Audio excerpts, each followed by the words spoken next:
at the beginning of your monologue, which was excellent, when you said that this is a matter of justice. And in America, we have news breaking every minute on this story, so I'll keep it big picture.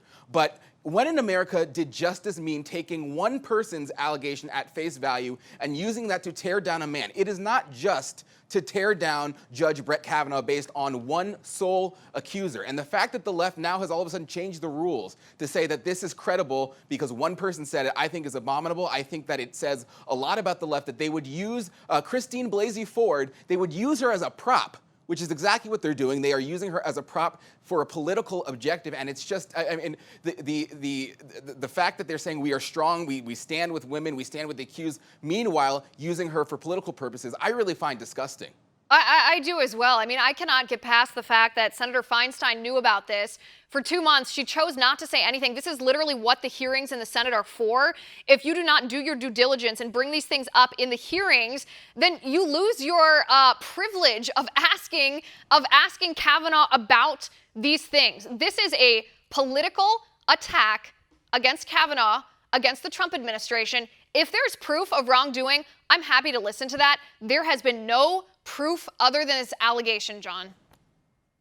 Yeah, and I mean, when is Dianne Feinstein going to have her Spartacus moment? Cory Booker saying, I have to release these documents, I don't want to. Of course, that ended up being a huge farce. But when something actually matters, like serious allegations about sexual assault, why are the Democrats all of a sudden, oh, no, we can't release this because of our integrity? And if there is evidence, I agree. I'm happy to listen to it. But I just don't see how we get any more evidence out of this, because the two people who were in the room with Christine categorically deny it. They say that it didn't. Brett obviously denies it. Mark Judge denies it. So what other evidence is there going to come from except for the therapist whose story doesn't match? So, I doubt we're going to see any evidence come out of this. I also think that she deserves to be heard. So I think in these hearings, if she has more evidence to present, let's see it. If, people want to come out and say she did tell me, but I don't think we're going to see any of that. So at this point, we're kind of at a standstill because all the evidence we have has been presented, and it all actually works against Christine.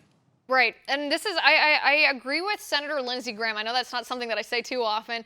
I agree with Senator Lindsey Graham here when he says, listen, we shouldn't degrade her. We shouldn't demean the accuser. We should listen to her, but she needs to respect the process in the Senate here. We are scheduled to vote on this as a committee on Thursday, and she should testify before that happens, because otherwise that's disrupting our process. I don't think that Republicans should flinch here, John, and I'll tell you why. It's not because I don't take serious allegations of sexual misconduct. It's because the Democrats have proved to us that they are willing to use anybody, really, whether it's women, whether it's minorities, whatever. They're willing to use people as political pawns